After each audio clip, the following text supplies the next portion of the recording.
పాంచభౌతిక దేహం అయినటువంటి 96 తత్వాలలో మనం ఇప్పుడు వరకు చర్చించుకోవాల్సిన అంశము 3 తనువులు మాత్రమే ఉన్నది.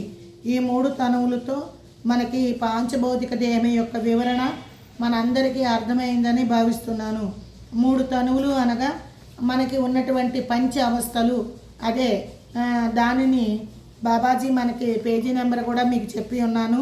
పంచ అవస్థలు 81వ పేజీలో పంచ అవస్థల కింద బాబాజీ జాగృత వ్యవస్థ, స్వప్న వ్యవస్థ, సుషుప్తి అవస్థ, తురియా వ్యవస్థ, తుర్యాతీత వ్యవస్థ అని 5 అవస్థల కింద చెప్పారు. జాగృత వ్యవస్థ మనం నిత్యం పనులు చేసుకుంటూ ఉండేదే జాగృత వ్యవస్థ. స్వప్న వ్యవస్థ నిద్రపోయినప్పుడు ఆలోకగా నిద్రపట్టడం, అంటే ప్రగాఢమైన నిద్రలోకి వెళ్ళకోకుండా ఉన్న దానిని స్వప్న వ్యవస్థ అంటారు. స్వప్నము అంటే కలలుగనే అవస్థని స్వప్న వ్యవస్థ అని అంటారు. సుషుప్తి వ్యవస్థ గాఢ నిద్రపోయినటువంటి అవస్థని సుషుప్తి అవస్థ అంటారు. జీవుడు నిద్ర వ్యవస్థ నుంచి ముందుకు పయనించినప్పుడు తురియము అవస్థ అని, తుర్యాతీత అవస్థ అని బాబాజీ వాటికి పేర్లను కూడా పెట్టి ఉన్నారు. 24 తత్వాలు కలిగిన స్థూల శరీరంలో ఉన్న జీవుడికి విశ్వడు అని, 17 తత్వాలతో ఉన్న సూక్ష్మ శరీరంలో ఉన్న జీవాత్మని తైజసుడు అని, చిత్తము జ్ఞాతతో కూడి ఉన్న కారణ శరీరాన్ని ప్రాజ్ఞుడు అని, స్వయం జ్యోతి అయి సర్వసాక్షి అయి శుద్ధ చైతన్యంగా మహాకారణ శరీరముగా ఉన్న ఆత్మని హిరణ్యగర్భుడు అని ఈ విధంగా బాబాజీ మనకి విశుద్ధపరిచి ఉన్నారు. తుర్యాతీత వ్యవస్థలో పరమాత్మ ప్రత్యేగాత్మ అని కూడా బాబాజీ దయాప్రసాదినందు సంబోధించి ఉన్నారు. ప్రాజ్ఞుడు అంటే ఇక్కడ తమో గుణంలో ఉంటారు. తమో గుణంలో గాఢ నిద్ర అవస్థలో ఉంటారు ప్రాజ్ఞుడు. అదేవిధంగా తైజసుడు సూక్ష్మ శరీరం కలిగి స్వప్న వ్యవస్థలో ఉంటారు. తైజసుడు స్వప్న వ్యవస్థ యందు జీవాత్మ కంఠస్థానం నందుండి కలలు గంటాడు. 24 తత్వాలతో ఉన్న జీవాత్మ విశ్వసుడు రజోగుణంతో కలిగి జీవన చర్యలన్నీ చేస్తూ ఉంటారు. ఈ విధంగా పంచ అవస్థలను బాబాజీ మనకి 81వ పేజీలో చెప్పి ఉన్నారు. అదేవిధంగా అంగత్రయము అన్నా కూడా అదే. అంగత్రయము అంటే స్థూల సూక్ష్మ కారణ శరీరాల గురించి బాబాజీ ఇక్కడ వివరించారు. స్థూల శరీరము, సూక్ష్మ శరీరము, కారణ శరీరము ఇప్పుడే ముచ్చటించుకొని ఉన్నాము. స్థూల శరీరంలో జాగృత వ్యవస్థ ఉంటుంది. ఆ స్థితిలో ఉన్న జీవుణ్ణి విశ్వడు అని, ఆయన భూమధ్యంలో అంటే బురుకుటి ఆగ్నేయ చక్రం నందు జీవ ఉంటారని చెప్పి ఉన్నారు. దీన్నే 3 తనువుల కింద బాబాజీ అంగత్రయ విభజనగా విశదీకరించారు. సూక్ష్మ శరీరము ఇది స్వప్న వ్యవస్థలో ఉంటుందని, సూక్ష్మ శరీరం 17 అంగాలతో ఉంటుందని, ఈ జీవాత్మని తైజసుడు అని, కంఠస్థానంలో జీవాత్మ ఉన్నప్పుడు స్వప్నాలు వస్తాయని బాబాజీ మనకి బోధించి ఉన్నారు. కారణ శరీరం ప్రగాఢమైన గాఢ నిద్రని సుషుప్తి అవస్థ అని, అక్కడ ఉన్నటువంటి జీవాత్మని ప్రాజ్ఞుడు అని, ఇక్కడ తమో గుణంలో ఉంటాము. ఇది హృదయ స్థానంలో ఉంటుంది. మహాకారణ శరీరము, కైవల్య శరీరము గురించి బాబాజీ ఎక్కడ చెప్పారో చూద్దాము. ఇది అంగత్రయ విభజన అనేది 87వ పేజీలో చెప్పబడి ఉన్నది.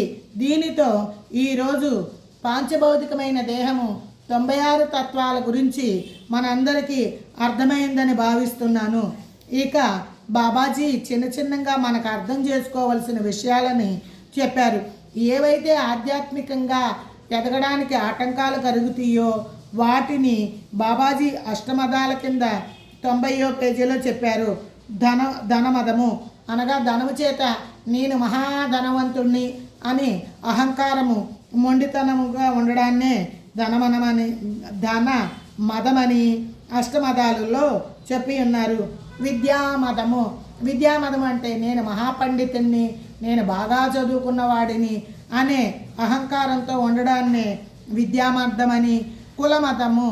కులమదము అంటే నేను గొప్ప కులంలో పుట్టినవాడిని, మీరందరూ తక్కువ కులాలు అనే భావంలో ఉంటే దాన్ని కుల మదము అని, శీల మదము అనగా నేను ఆచార వ్యవహారాల్లో గొప్పవాడిని అని చెప్పుకోవటం వల్ల శీల మదము ఏర్పడుతుంది.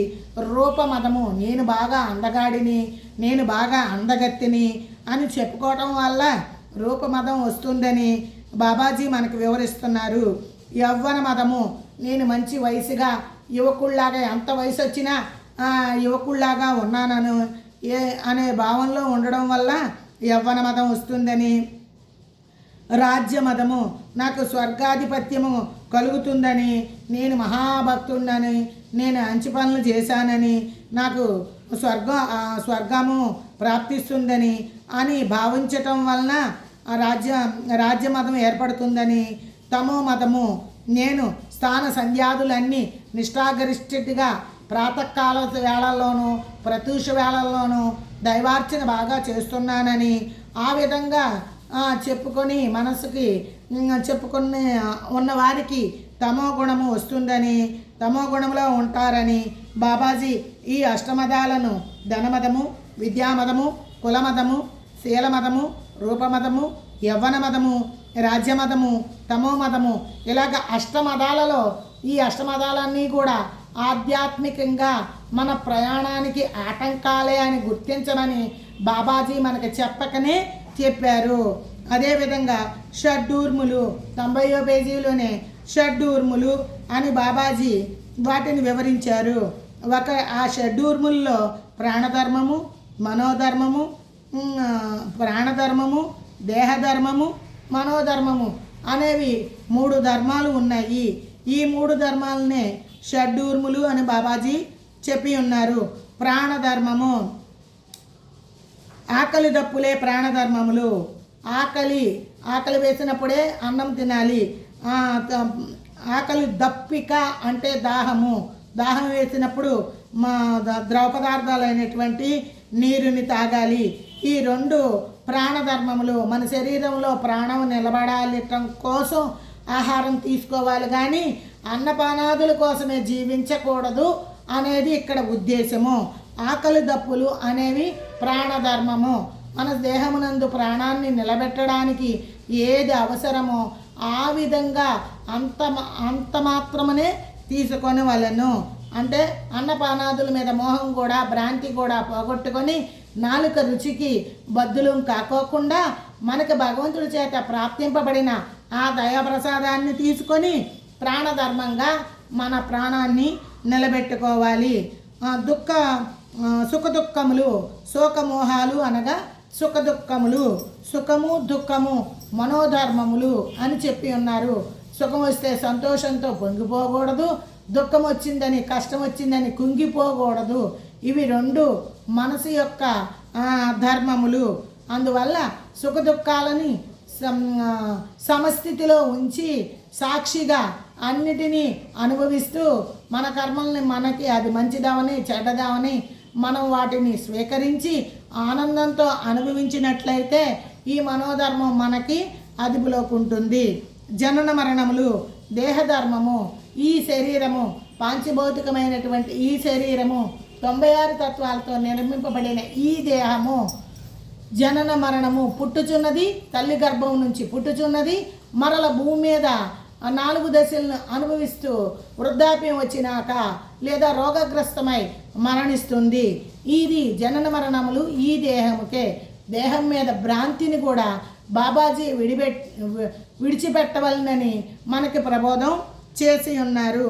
ఈ విధంగా బాబాజీ మనల్ని ఆధ్యాత్మిక స్థితిలోకి లోతుల్లోకి తీసుకెళ్ళి ఆయన ఎటువంటి అయితే దివ్యానుభూతిని పొందారో అట్టి దివ్యానుభూతిని మనం అందరం పొందాలని వీటి వివరణలన్నీ మనం అర్థం చేసుకుని వాటిని ఆంతరంగికగా ఆత్మ పరిశీలన చేస్తూ మనందరం ముందుకు సాగుతూ ఎవరిని ఎంచక మనల్ని మనమే ఆత్మసాక్షిగా ఏ పని చేస్తున్నామో మనం పైకొక రకంగా లోపలకొక రకంగా ఉండకోకుండా నిత్యము ఆత్మ పరిశీలన చేసుకుంటూ మనం చేసింది దైవానికి ఇష్టమైన పనా కాదా అనే పరిశీలన చేసుకుంటూ బాబాజీ చెప్పినటువంటి ఈ వివరణలన్నీ జ్ఞాపకం ఉంచుకొని నిత్య కర్మలను ఆచరించి చెప్పేవాడు, వినేవాడు, చేయించేవాడు అంతటా పరమాత్మే మహాదాత అయి ఉన్నాడు, సర్వవ్యాపి అయి ఉన్నాడు, సర్వసాక్షి అయి ఉన్నాడు అనే సాక్షితత్వాన్ని మనం తెలుసుకొని అదే సాక్షితత్వంతో నేను నాది అనే భావనను వదిలి దేనియందు ఆశామోహాలు అతిగా పెంచుకోకుండా మన ధర్మం ఎంతై ఉన్నదో అంతవరకు కర్మను ఆచరించుకుంటూ నిమిత్తముగా తామరాకు మీద నీటి బిందువులాగా నిత్య జీవితాన్ని గడిపినట్టయితే నిత్య యోగి, పరమయోగి, రాజయోగిగా మనము మారగలుగుతాము. బాబాజీ ఆశయము కూడా మలిన మానవుణ్ణి మహామానవుడిగా మలచాలని, మారడానికి కావలసిన షట్ ప్రకరణ షట్ సత్వ సాధనని మనకి ప్రసాదించిన ఆ మహనీయుడి యొక్క పాదాలకు అనేక వేల నమస్సులను సమర్పిస్తూ ఇక ముందు చర్చనీయాంశాలను మనం బోధించుకుని చదువుకుందామని విన్నపంతో మీకు ఈ నాటి దైవప్రసాదిక అంశాలను పొందుపరిచి సమర్పించుచున్నాను. ఓం జై శాంతి, విజయ శాంతి, దివ్య శాంతి.